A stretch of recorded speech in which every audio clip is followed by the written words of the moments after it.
Okay, let's see what we got here for you all today.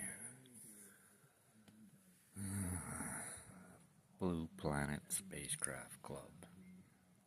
It's a club with two B's because we all know we need more B's. That's what I was told. Anyway, I've been hearing a lot about the coriander effect. Well, let's take a peek then. Year 1956 March. 25 cents. Wow. Good deal. The coriander effect. Ooh, let's see here. How the flying saucer works. Okay. How the flying saucer works. If you haven't seen saucers yet, you will. And they'll be built to the Air Force specifications. Okay, what is the coriander effect? Okay, editor's note. Ever since 1950, when True, the man's magazine, discussed existence of flying saucers, 1950, they must have seen something. The world press has been continuously interested in the flight possibilities of disc-shaped aircraft.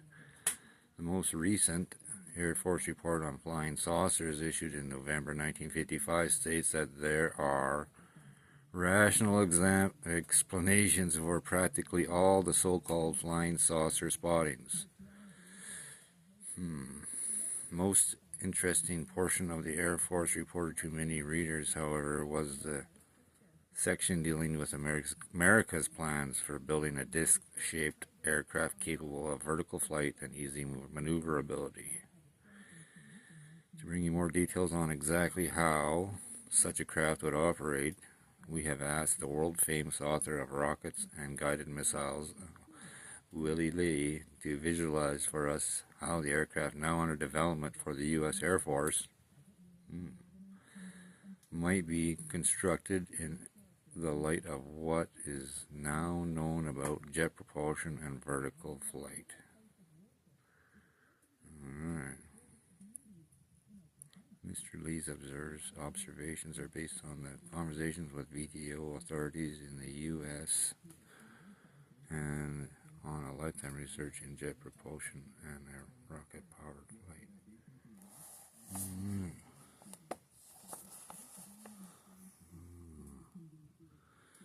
Even the most devoted science, news, and science fiction readers were surprised by a series of official releases on Living newspaper reading last summer and fall. First there was the White House release about artificial satellites to become a reality no later than 1957. Then came the Department of Defense Flying Saucer release, dealing not with machines from outer space manned by small green men, but with a product of terrestrial slide rules and American factories to be flown by American pilots. In the Defense Department release, Secretary of Air Force Donald A. Quarles was quoted as saying that Avro Limited of Canada had a United States Air Force contract to build an aircraft similar to the...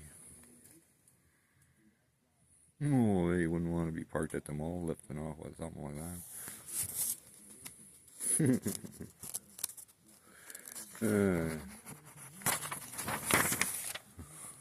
To the popular flying saucer concept.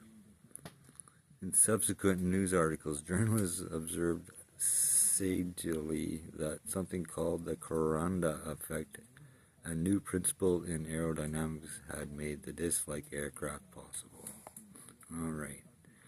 Henry Coranda is a Romanian who has lived in Paris for several decades. He has the distinction of having designed, built, and flown a pure jet airplane as early as 1910. Should be able to at least do what these guys are doing with this. His ideas came to the attention of the British American intelligence team back in 1945 when he was being questioned under somewhat embarrassing circumstances. The British member of the team, after hearing Coranda out, recommended to his government that it interfere in his behalf in the case the French wanted to guillotine Coranda for collaboration with the Germans. Oh boy. Coranda's head, he felt, was more useful on the west coast on Coranda than in a basket. Wow. And it's not even that high technology. Fortunately, Coranda is still alive. There was no evidence that the Germans ever used the Coranda effect in any of their aircraft. Alright, so that will make sense here in a bit, after a bit here, you guys and gals. In all fairness to this talented man, he had never made a secret of the effect that is named after him. In fact, he had gone to some lengths to publicize it, presumably in his effort to find backers. To visualize the Coranda effect, let us first imagine a rectangular nozzle from which a high-speed jet stream emerges. A metal flap placed on in the way of the jet will obviously deflect it. Yeah, it's pretty simple stuff. But it will not last long under the powerful battering. Coranda found that a flap below the nozzle will also deflect it. The jet might be said to cling to the flap. It also sucks down external air with it. Okay, the angle between the flap and the direction of the jet flow must not be too large. At the right angle, the jet will only act as a drag on the aircraft. Coranda found that this effect worked only on angles under 31 degrees. The size of the nozzle is important. The effect is hardly noticeable with nozzles of less than 3 inches in width or the nozzles of more than 8 inches in diameter. Possibly later research has corrected this finding. If not, it would seem to be full-size flying disc would need many small nozzles and flaps. Yeah. So there's this blasting, maybe hot gas, burning something, who knows, just air maybe. And you can adjust this and wow. It does that.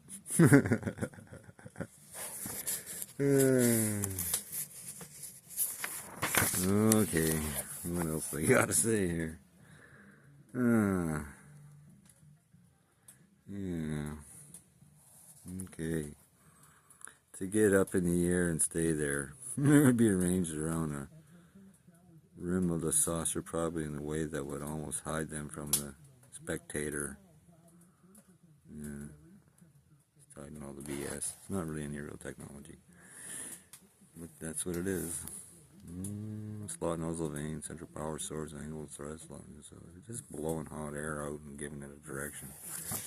Is that what you want to show up at the mall with, guys, gals? And that's it, man. And the rest is just all ads and there ain't nothing special going on here, man. Like, come on. You're gonna blast what? Rockets out the back to get you to go forward or something? Okay, let's get into the real science.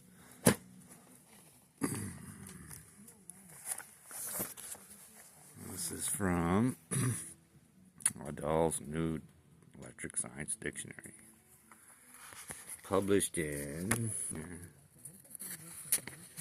what year? What does it say?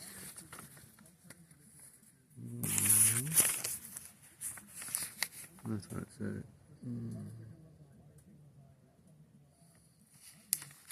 1926 to 1935. Here we go. Yeah, 1933, 1941.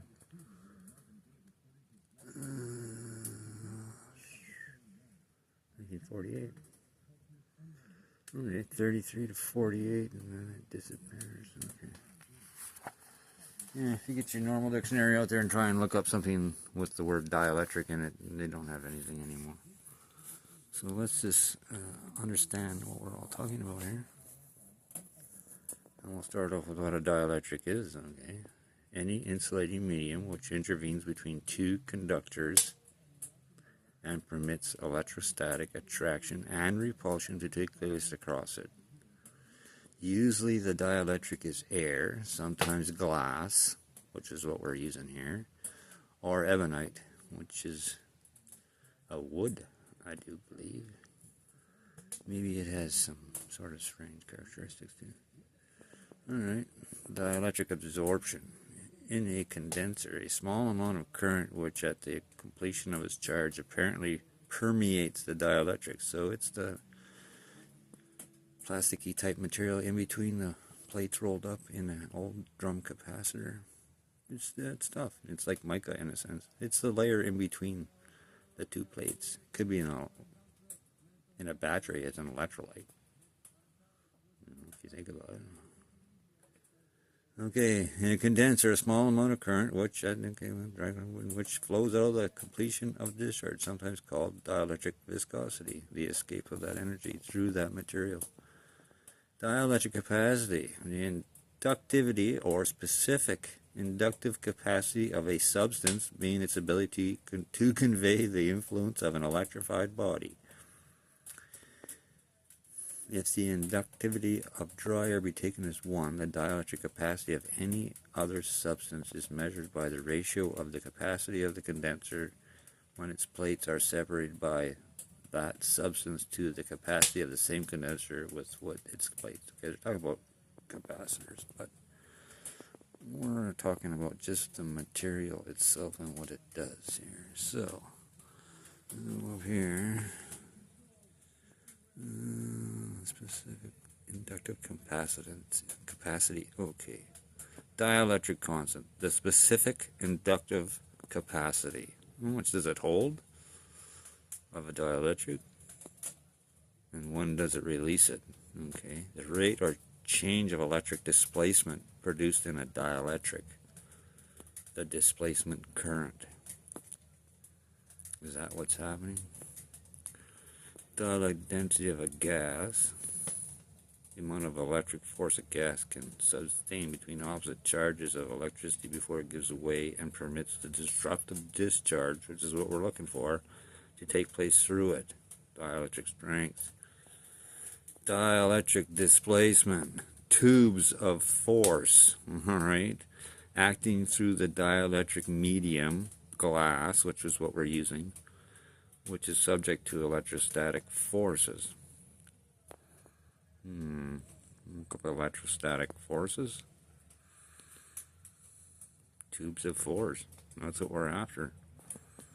That's what's on the disc, which I'll show you next. Well, I'm not going to be able to show it to you right now, but got to get the home computer set up. Old world technology, dielectric flux density. Electrostatic flux density. So. Dielectric hysteresis, the loss in the insulating material, somewhat similar to the magnetic hysteresis loss in iron. And dielectric is a poorly conducting material used for insulating conductors, through which voltage establishes a molecular strain or an electrostatic field of flux. So what you're getting to come through is the flux density of the, well, we're using electromagnetic horseshoes, and we'll get into that a little bit later on too, because we are building a spacecraft out of this stuff. So follow along. We can only do so much at a time. Okay, what else do we got here? That's pertaining the inductivity or specific inductive capacity of a substance, being its ability to convey the influence of an electrified body. Okay. The glass is monochromatic. It has strontium titanate in it. Strontium titanate is a highly diamagnetic material suspended in the dielectric material, which is quartz or sand or glass, however you would like to deal with it. And it has its effects. All right. So what's on the disc is what's it's the great grandson of one of the Nazi scientists that were working on their little spacecraft, of course. And he showed me what was going on, and well, they just had a few things all backwards. Not backwards, the wrong mineral elements in the wrong order. And I helped them out, and they gave me the disc, basically. We'll see. So, but this is what it's all about. So the maximum voltage that the dielectric can withstand without rupture. Okay, the glass is a shape for a reason. It has to be a shape. It's on some of the other videos I got on the go there for you. But you could also make it out of, there's all kinds of newer materials besides glass that are a lot lighter that you could put the calcium.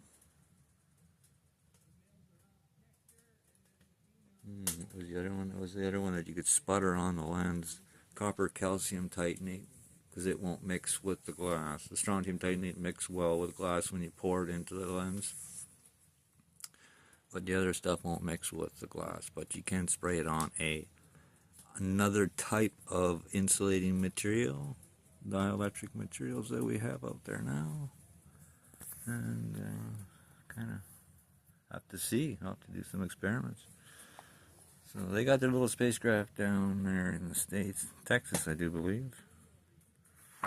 And it's a reality.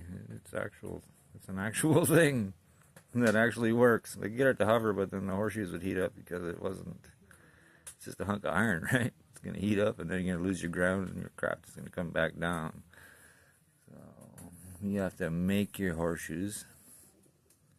And we'll get into how it all fits together as a device and the materials you need to be able to stabilize your device so you have control of it once you got it all together and up and running.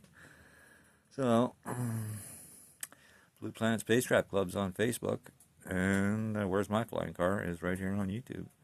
Follow along, like, subscribe, share if you care, and if not, well, you have yourself a nice day. Thanks.